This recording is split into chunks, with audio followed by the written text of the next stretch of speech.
chat with Pizza. So Pizza, yeah. So tell us about you, who you are, why do you do this? So I'm Peter, as Karina said. I am the founder or co-founder and CEO of a business called Viber.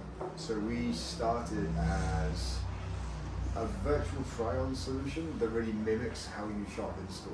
So we're an AI business, obviously, as everyone is these days, but we started as virtual try-on, and what has become quite apparent from there is that we built some very impressive technology, proprietary technology in-house that has a lot of use cases beyond virtual try-on. So no doubt we'll go into it, but yeah, that's me. My background is not in tech. I'm not a tech. I'm tech adjacent. So I ran and grew a quite a large legal technology recruitment data business before this, and then during the pandemic, I had a meal kit business. Some of you may have used it.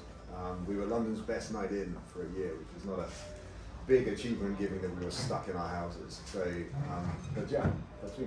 It's really impressive when I went to your website, what are you doing your work. It's very impressive because basically it's like imagine being able to try on clothes online just to, let's say, like you do in a store. You don't need to go to a store. Thanks to Pizza projects, you may be able to potentially to try on from your home, see if it fits in. You just buy the garments, and it's impressive because it's the future. We have seen that we have a trend also with COVID. People were not allowed to go out that much, and that's the future. Technology is conquering the world now. Thanks to entrepreneurs like Pizza, we make things possible to advance in the future with technology.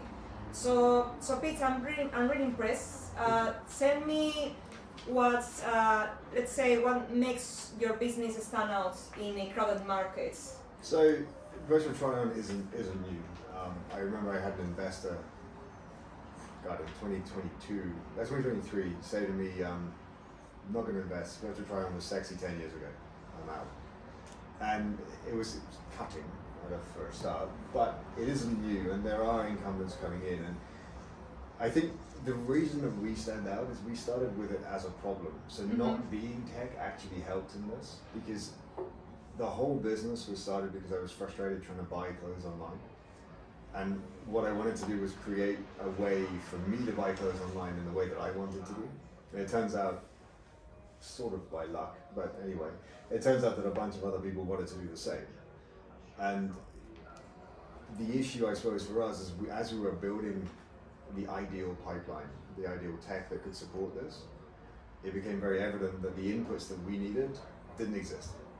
And so what we had to do then is take a step back and start building the inputs as well as the technology, which then allowed us to sort of step way beyond just virtual try-on, because we have very cool inputs that allow other industries, other sectors to use. So I guess to sum it up, the unique part of us is if you imagine how you go into a store and try on clothes, you go in, you pick your size, you go to a fitting room, you try it on, you do your little movement in the mirror, you decide, yes, or I want a bigger or a smaller size.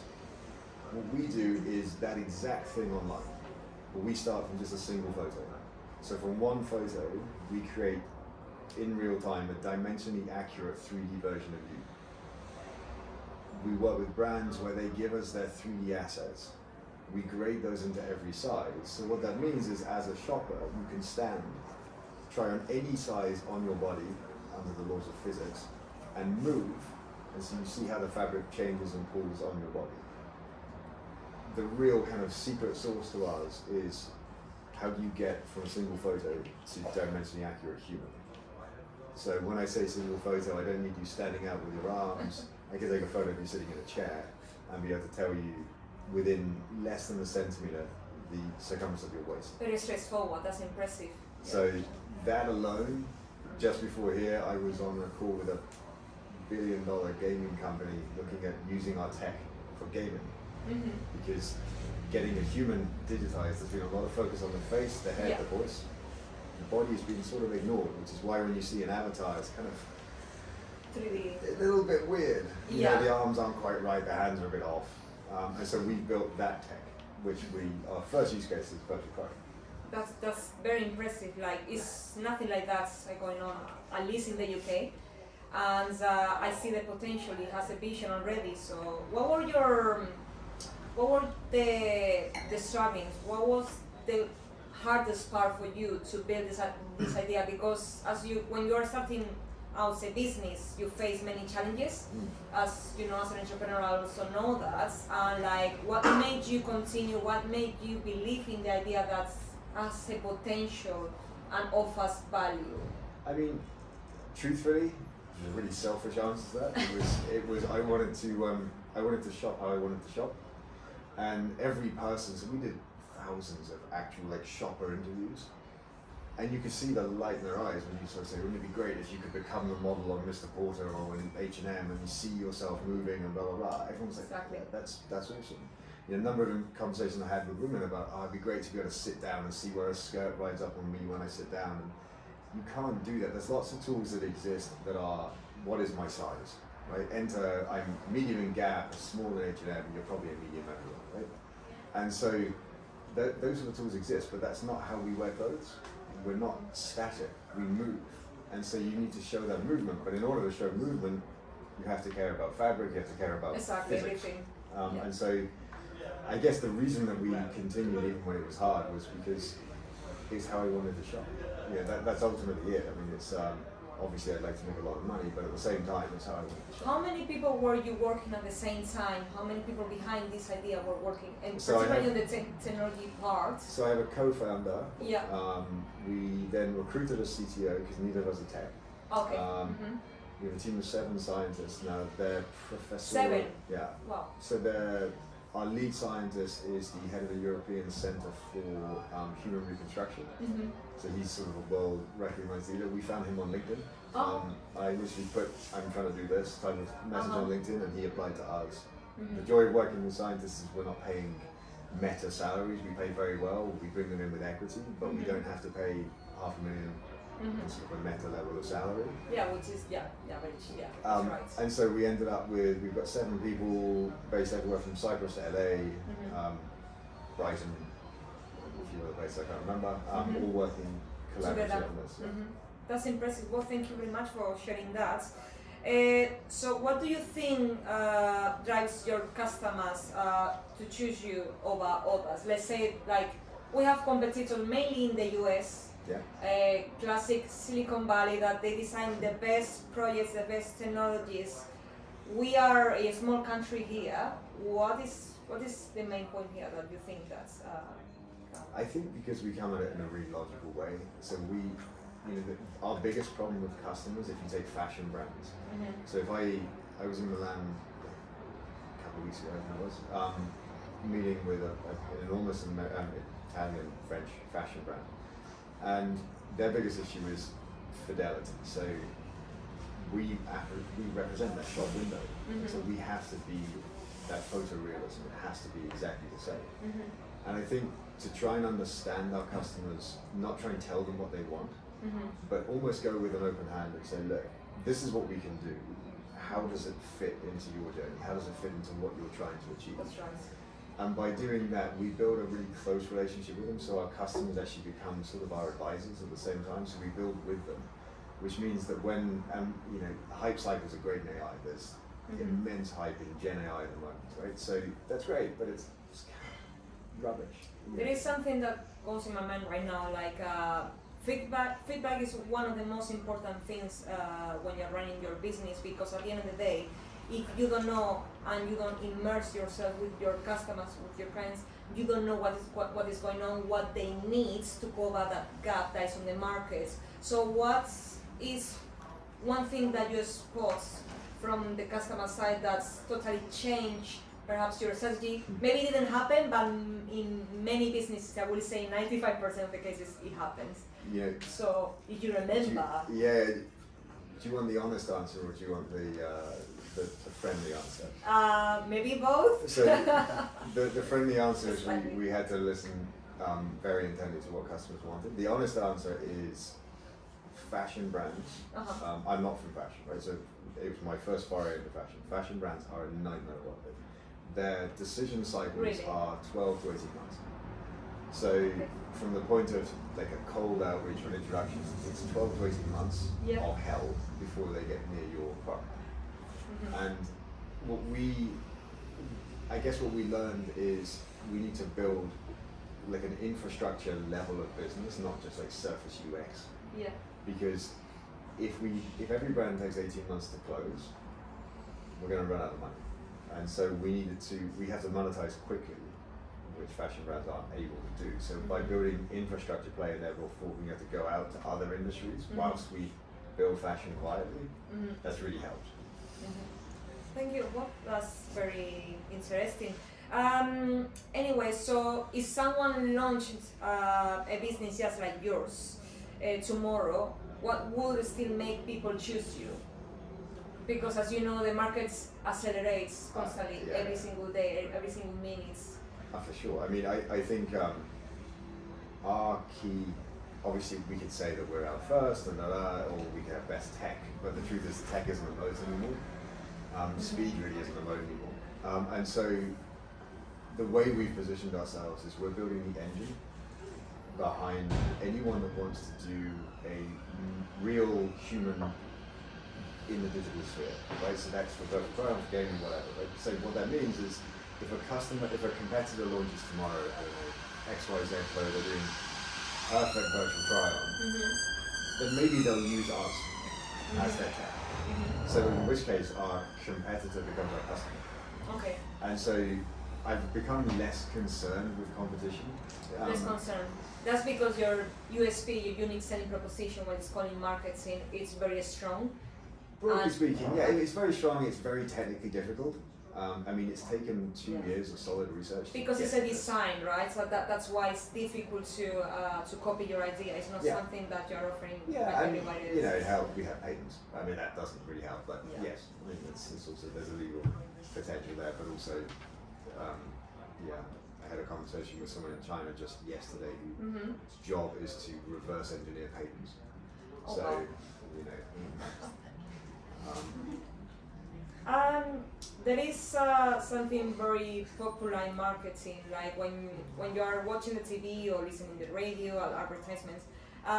What emotions provoke your brands when a customer uses it? Like, what would you say that's in terms of like what excites people to use it?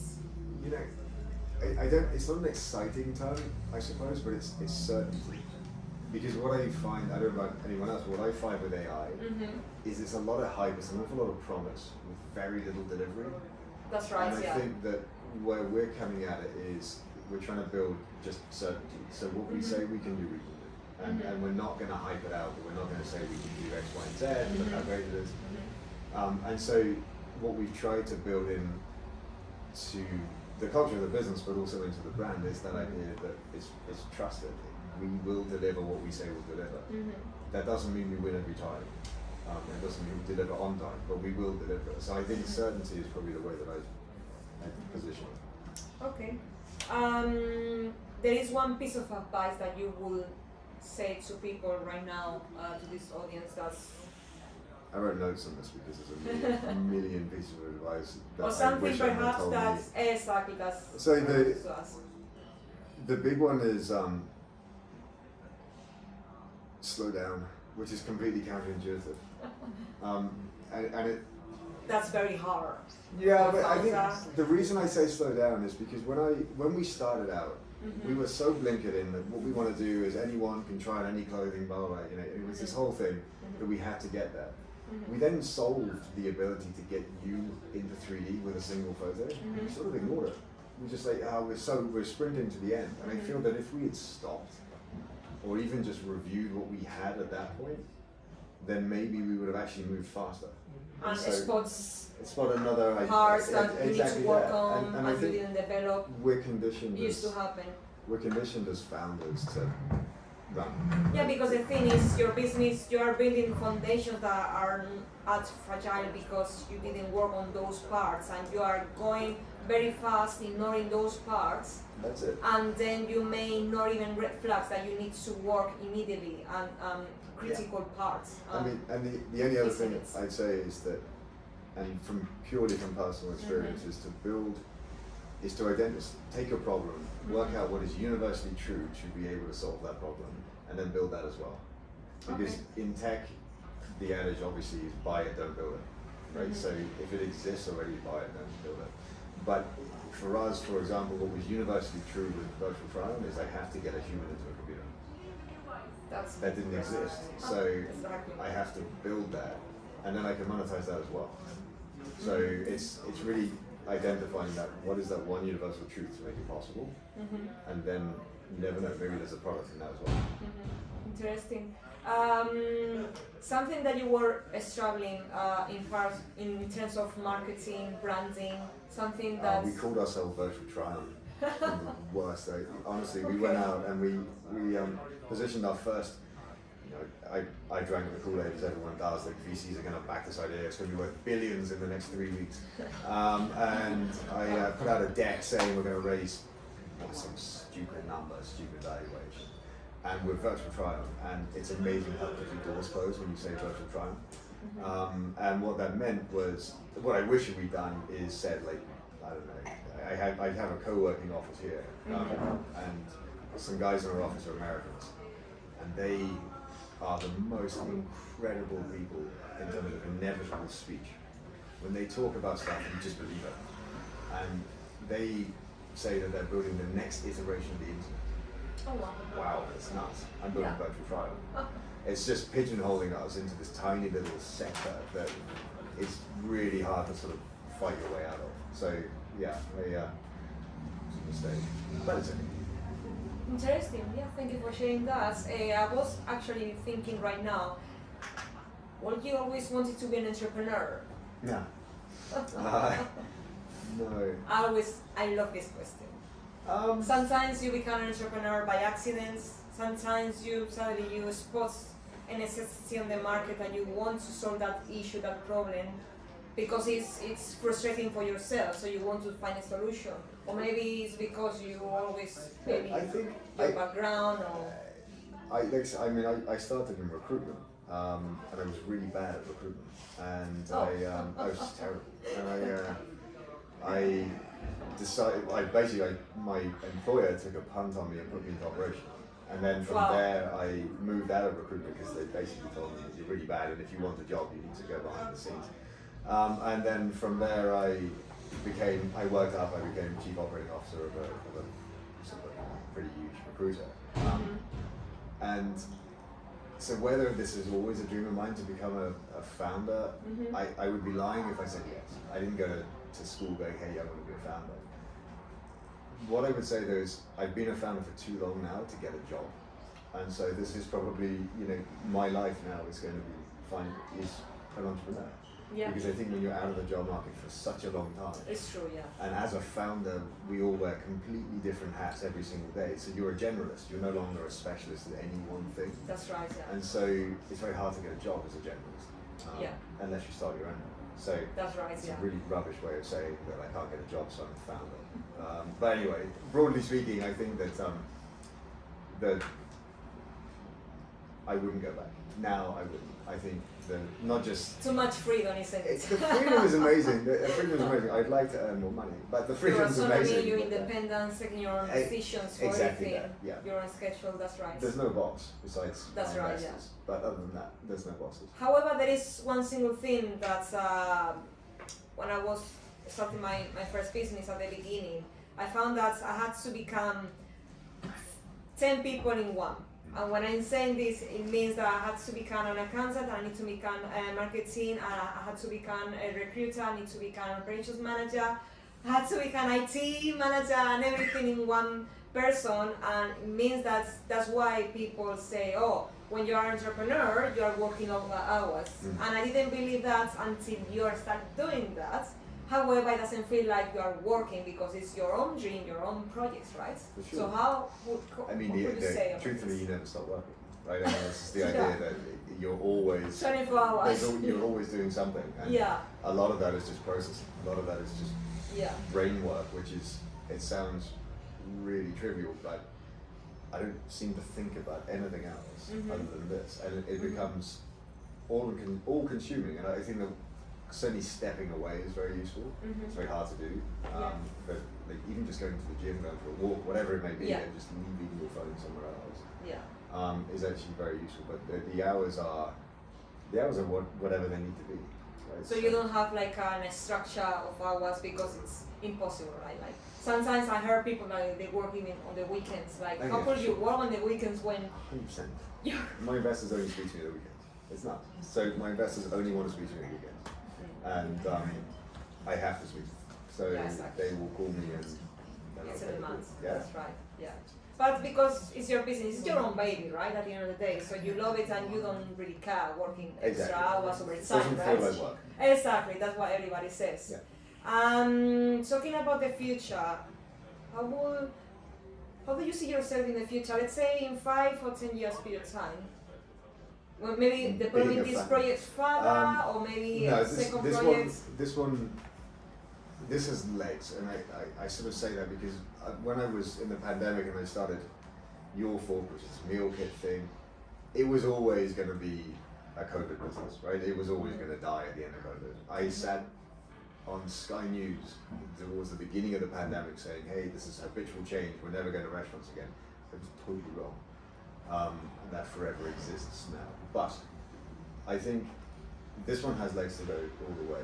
I mean, the amount of interest that we're garnering now from sectors across the space is great. We're fundraising now, which is hell, but you know, it happens and it's exciting. So in 5 to 10 years, this has real exit potential in 5, but it's already meaningful there. And then I'll start again. You start again? Yeah.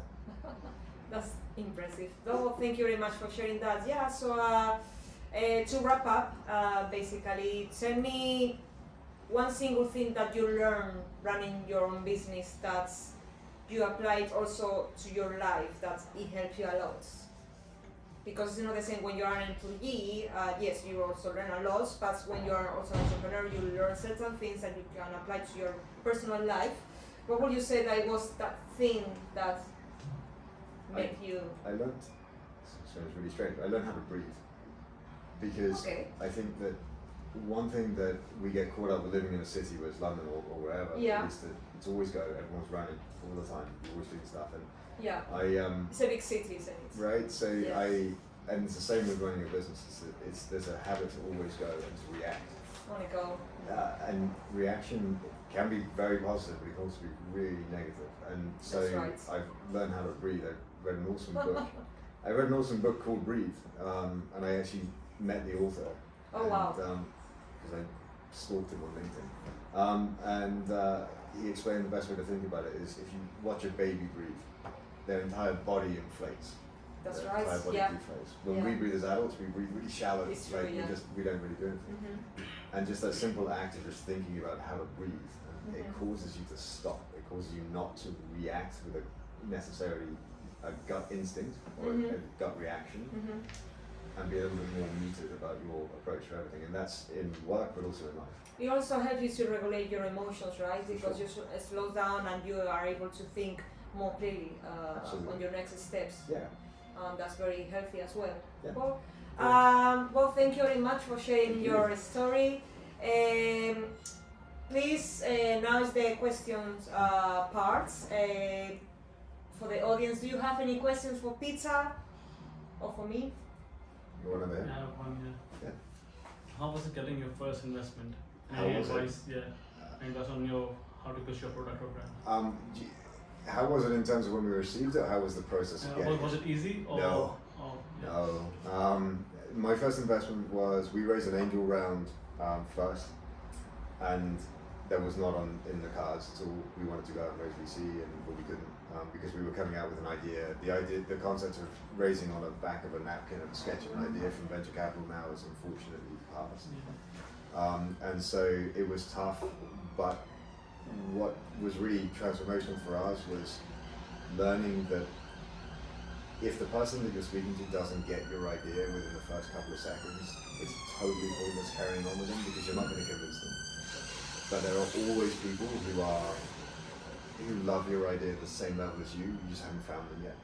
And so it is just a case of going as far and as wide as you can.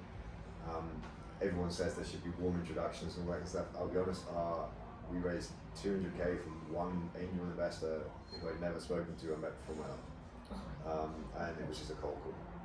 And it was purely because he loved the idea. So there's an element of luck, there is. So it's tough, but it's possible. Are you raising? No, not at the moment, but yeah, hopefully in the future. Good luck. Thanks. Any advice on pitching? How to believe it. Really believe it, but also the best advice I got given was speak with an inevitability, meaning that not we believe that this will be the future. This is going to be the future. You join us now or you miss the boat. And it's really speaking with that authority that because if you don't believe that, then you can argue that whether you should be building a business, but also you won't convince anyone else to believe it. Thank you. Any more questions? Hi Peter, my question was more around tech because it was really interesting. You mentioned both yourself and your co-founder both do not have a tech background. Yeah. So I'm also kind of from the commercial background without the tech co-founder. So wanted to understand your journey of how did you find the right tech team and help you build the product. So I guess our critical point there was we use LinkedIn a lot because we weren't tech, so we didn't have a lot of tech people in our networks, but we use LinkedIn a lot, and even we put a simple LinkedIn advert out for a particular part of the project, and we got hundreds of thousands of applications. It was a ridiculous amount of applications, and when you start drilling down and you have the conversations, you find that one person that actually, our tech guy, isn't actually a dev, he's a developer. What he is though is an infrastructure guy that is incredibly connected to developers. And so from him, he was sort of that octopus out, and he built a little spider web of people that he knew, people that he connected with before. So for us, it was really key just to find that one. And we interviewed a lot, because there's a lot of people who want to work in a startup. There's a lot of people that don't realize what that means in terms of salary and in terms of time and life. So my advice on that one is you need to find your one. There's some cool tools out there as well. I mean, Y Combinator has an awesome tech matching tool, if you've not seen it, which is the sort of co-founder matching. They're not actually co-founders, but they're primarily engineers who want to get involved in a project and are willing to do it like a side gig or for equity only. And that's very useful. We've met some of our developers through that, and again, it's an open platform, so it's not all perfect, right? But there are some good people on there. Awesome. Who else? Are you a pure B2B play, or is there a B2C potential? We are certainly from the virtual try-on world, we're that horrible situation of almost like a double-headed play where you have to satisfy the customer that's not actually paying for you, as well as satisfy the customer that's paying for you. So our consumer, like the average shopper would be the user, and then the brand would be the B2B bit. So it's a horrible situation where you need to satisfy both. We are pure B2B. Certainly, as we see right now, I mean that in the future who knows, but right now we're B2B. B2C for me is hard. And very competitive, and it's also very fickle, and so there's very little loyalty for people to use this. It's also very hard to monetize, and I put myself in a situation that I love the tool that we built. Would I pay like £10 a month for it? No, I'll use it if it's on a website, but I'm not going to pay for it. And so it's a strange mindset to be in, but specifically because I think where we're going now is the virtual try-on will become a product of us, and because of the engine we've built, that's leading us down into other purely B2B directions in gaming or in agentic AI, embodiment and stuff like that. So we'll always be B2B, I think. And do you think the closed market is going to be the main market for you? Because you're mentioning that you're getting into other sectors. It's the time to make a sale within clothing is very slow, and that therefore, out of necessity, it makes us look elsewhere.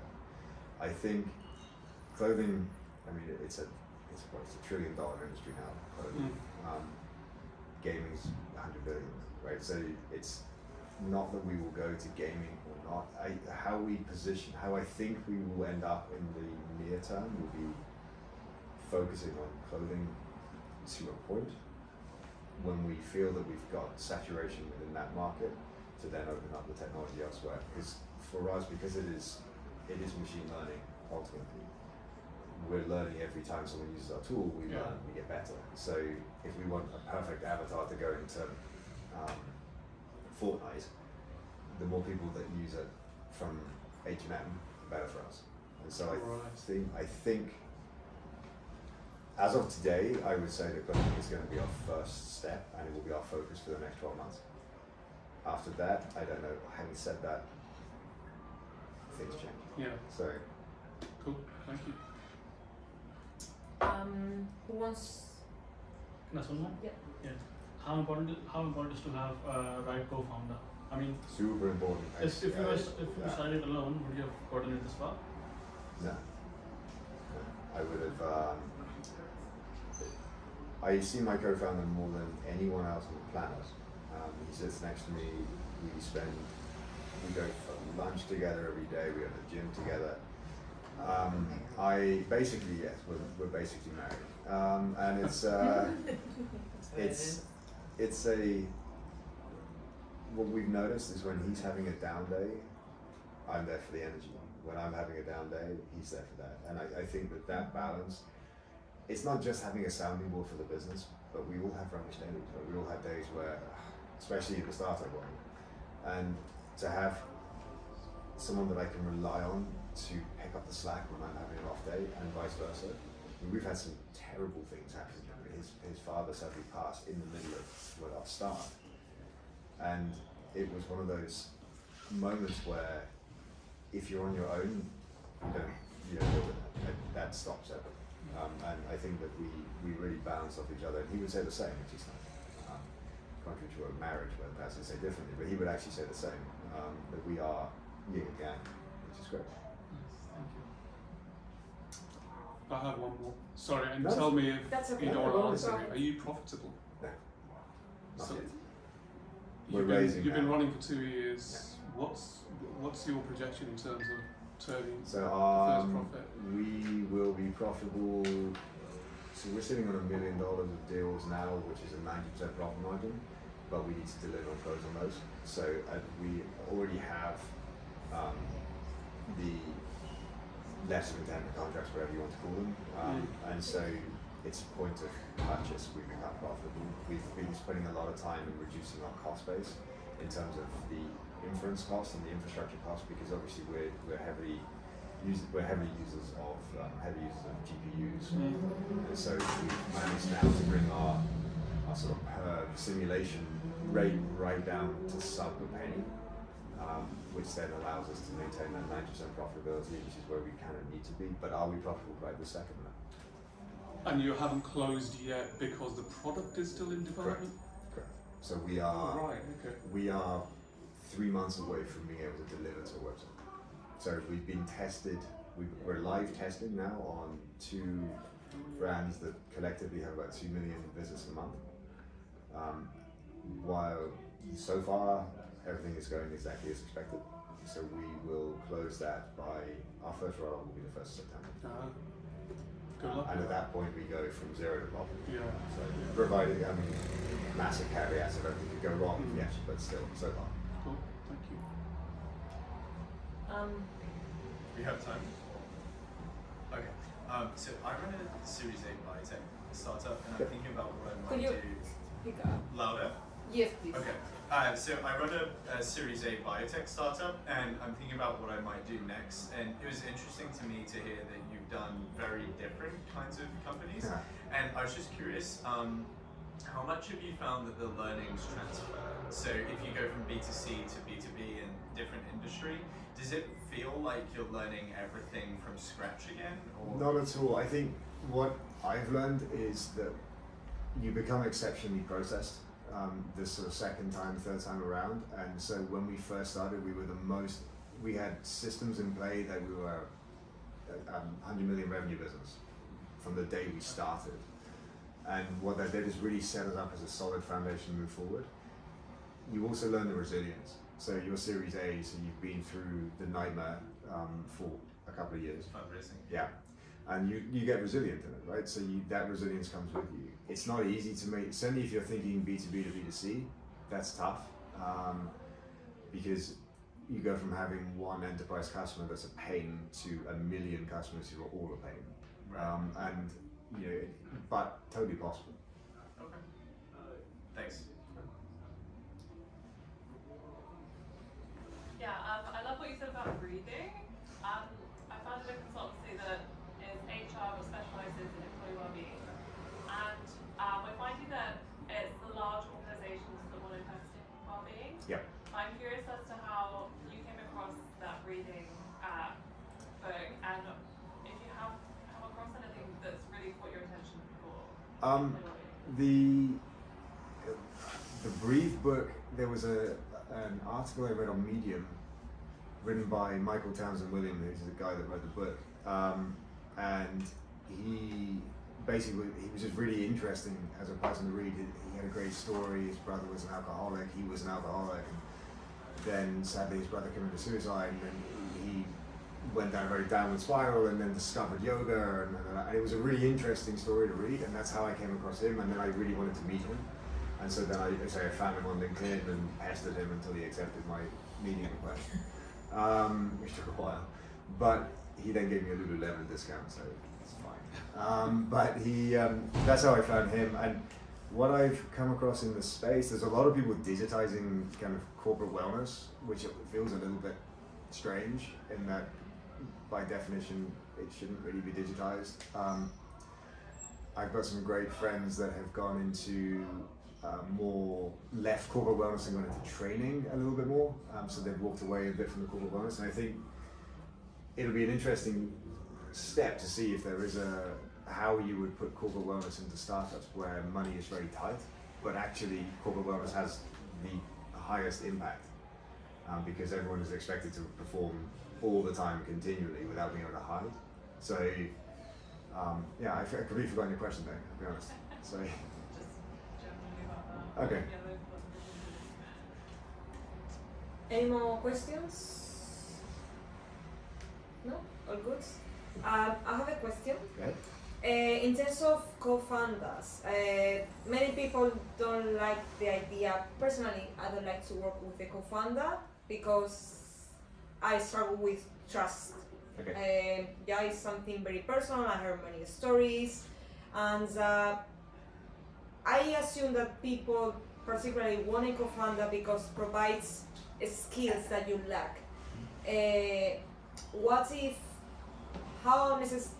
is the necessity? I mean, how would you survive without one? I mean, is it going to be very hard, or like, it or depends you on. won't be able to grow, or you won't Not be at able to all. go fast, or what is? What is it Sam Altman says, the first $1 billion business with one employee has already been formed. I mean, it's totally possible to be a sole founder. I think it depends very much on the personality.